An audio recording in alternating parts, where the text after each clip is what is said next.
दोस्तों, आपने कभी ये सोचा है, इंसान एक बच्चा पैदा होता है ना, तब से लेके हर कदम पे उसकी शिक्षा शुरू हो जाती है। जैसे ही जन्म होता है, सीखना शुरू हो जाता है।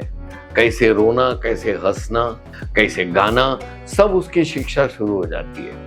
वो 3 साल का होता है ना, उसके बाद माँ बाप उसको शिक्षा देना शुरू करते हैं। कैसे खाना, कभी उठना, क्या पीना, क्या बोलना, कैसे नहाने का, कैसे ब्रश करने का अपने दांतों को, ये सब शिक्षण माँ बाप देना शुरू करते हैं। उसके बाद आता है स्कूल और कॉलेज। 6 साल के हुए आप कॉलेज में स्कूल में एंटर हो गए, बात खत्म। आपका शिक्षण शुरू हो जाता है जन्म से ही, घर तक चलता है 5 साल, और उसके बाद स्कूल और कॉलेज में। दोस्तों, आज का मुद्दा ये है कि हम सीख से ही रहे। जी हाँ दोस्तों, आपको तो सीखना ही पड़ेगा, लेकिन आपको जो विषय होते हैं, विज्ञान होता है, गणित होता है, इतिहास होता है, भूगोल होता है, पता नहीं कौन से विषय स्कूल में और कॉलेज में सिखाते हैं। इसके अलावा में आपको जीवन के कई पाठ सीखने के होते हैं। वो हमें कौन सिखाता है? पुस्तकें, और आजकल के टाइम में मीडिया है, ये यूट्यूब है। वो दूसरा आता है माँ बाप, तीसरा आता है दादा दादी, चाचा चाची, मामा मामी। ये सब हमको कुछ न कुछ सिखाते रहते हैं। और मजे की बात ये है, जीवन जीने की कला हमें कौन सिखाता है? ये सब जो मैंने नाम दिए अभी। लेकिन इसके बारे में कोई यूनिवर्सिटी में या कोई स्कूल में या कोई कॉलेज में कोई शिक्षक या तो प्रोफेसर आपको सिखा नहीं सकता है, और आप सीख भी नहीं सकते हो। जी हाँ दोस्तों, आपको पसंद आए ना आए, लेकिन जीवन के कई ऐसे बोध पाठ हैं जो आपको आपके संबंधियों से, पुस्तकों से या टेलीविजन, स्मार्टफोन से सीखने के रहते हैं। आपको चाहे पसंद आए या ना आए, सीखना तो पड़ेगा ही। दोस्तों, इससे आगे हम बढ़ते हैं। अभी शिक्षा हमें पसंद आए ना आए, हमको सीखना ही पड़ेगा। तकलीफ किधर शुरू होती है कि एक युवक जब ऐसा सोचने लगता है ना कि मेरे को सब ज्ञान आ गया है, मैं सर्वगुण संपन्न हूँ, मेरे को सब कुछ आता है, अभी मेरे को कुछ और सीखने की जरूरत नहीं है।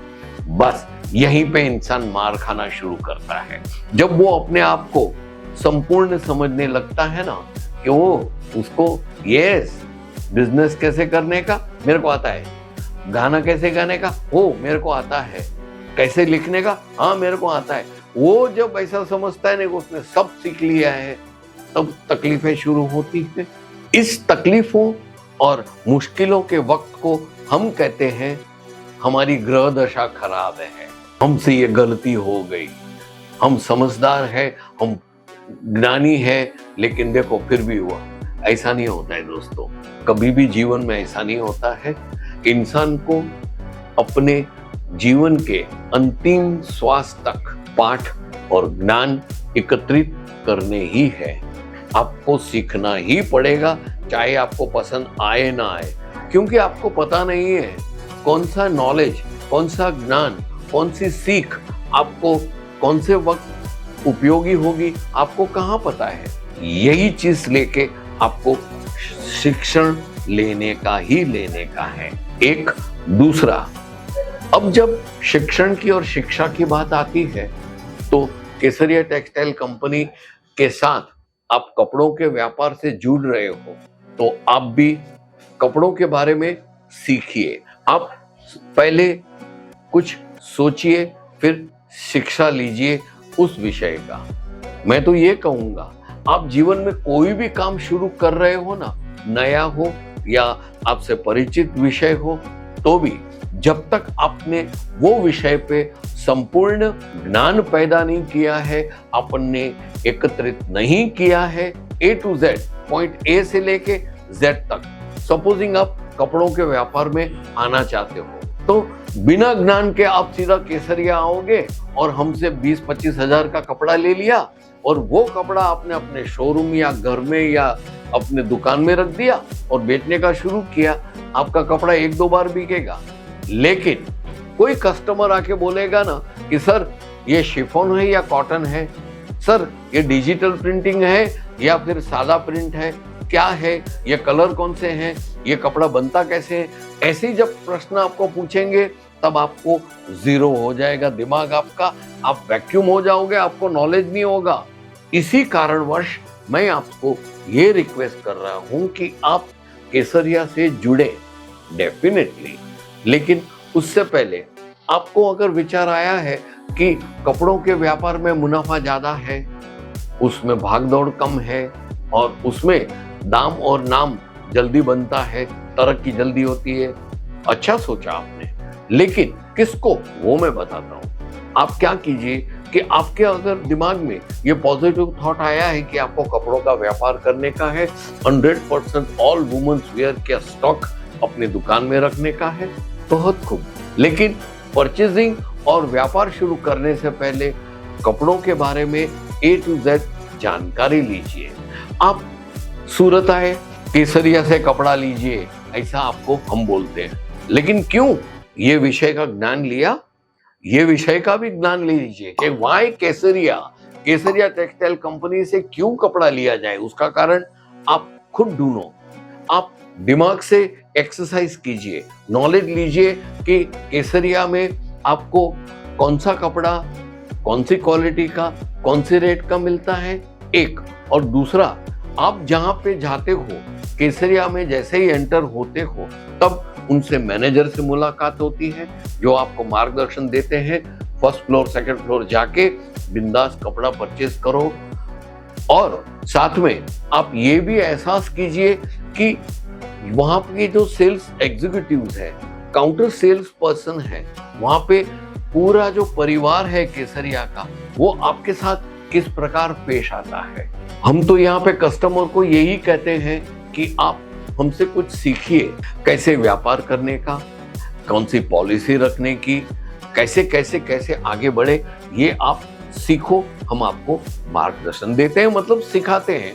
बस यही सब दिमाग में रख के आप सोचोगे कि नहीं यार, केसरिया एक ऐसा मजबूत पेड़ है जिसकी शाख पे हम पैर रखेंगे तो गिरेंगे नहीं, हम और ऊपर जाएंगे। यही चीज मैं आपको यहाँ पे कहना चाहता हूँ कि आप कपड़ों का व्यापार शुरू कर रहे हो ना, उससे पहले ज्ञान ले लीजिए, शिक्षा ले लीजिए कि कपड़ा होता क्या है, A to Z जानकारी ले लो और फिर आप परचेस करो। और फिर वो परचेस की हुई चीज आप जब बेचोगे ना तो उसमें दो चीज होगी। एक तो ये कि आपको आपके कस्टमर कपड़ों के बारे में या दुनियादारी के बारे में कुछ भी पूछेंगे ना, आपके पास जवाब तैयार होगा। और दूसरा ये होगा कि आप अपने ही प्रेम में पड़ जाओगे। ये आपको अपने से ही प्यार हो जाएगा कि वाह देख मैं सीख गया। आपको एक मनोबल बढ़ेगा, आपका आत्मविश्वास बढ़ेगा और यही चीज से आपका दूसरी बादान पे पांव रखना शुरू हो जाता है। उसी प्रकार आदमी आगे बढ़ता है। इसी कारणवश दोस्तों, आज के विषय में मैंने, जब सीजन इतनी खुल गई है तो मैंने सोचा ये विचार आपसे शेयर करूं। मित्रों, अभी सपोजिंग ये सीजन इतना हॉट परचेजिंग का चल रहा है, बिजनेस भी आपका सही चलता है, तो जरूरी नहीं कि आप पहले पूरा सीख लो और बाद में फिर आप कपड़ा का करो। तब तक तो दिवाली चली जाएगी और आपका व्यापार भी नहीं होगा। तो उसका प्रैक्टिकल रास्ता ये है, आप कपड़ों का व्यापार शुरू कीजिए, सूरत आइए, हमसे सलाह मशवरा कीजिए, हम आपको शिक्षण देंगे, आपको ज्ञान देंगे और आपको मार्गदर्शन देंगे कि आपको कैसे करने का। बस फिर यहाँ से कपड़े लेके अपने दुकान पे शुरू किया, जो बेसिक चीज है उस प्रकार आप कपड़ा बेचना शुरू करो। और जब भी फुर्सत मिलती है या आराम का वक्त होता है या रात को लेट है, तभी आप ये कपड़ों का व्यापार के बारे में आप समझ ले लीजिए, शिक्षा ले लीजिए और फिर आगे बढ़िए। तो क्या बेचने के साथ साथ प्रैक्टिकल नॉलेज भी मिलेगा और पुस्तकीय ज्ञान भी आप साथ में बटोरते जाइएगा। दोस्तों, आशा है आज मेरा ये विचार आपको पसंद आया है। अगर पसंद आया है तो लाइक दबा दीजिएगा और साथ में कमेंट जरूर कीजिएगा कि ये जो विषय मैंने आज आपके साथ शेयर किया वो आपके हिसाब से कितना सही है और कितना हम ये चीज पे आगे बढ़ सकते हैं। मित्रों, मैं आपसे विदाई लेता हूं, लेकिन जाने से पहले आपसे वादा चाहता हूं कि आप जरूर केसरिया आएंगे, हमसे मार्गदर्शन लेंगे, हमसे परचेस करेंगे और साथ में आपके संपूर्ण ज्ञान वाले कमेंट्स की भी अपेक्षा रखूंगा। तब तक के लिए मैं आपसे विदाई लेता हूं। नमस्कार। साड़ी कुर्ती या हो लहंगा, सही दाम का नाम केसरिया, सही दाम का नाम।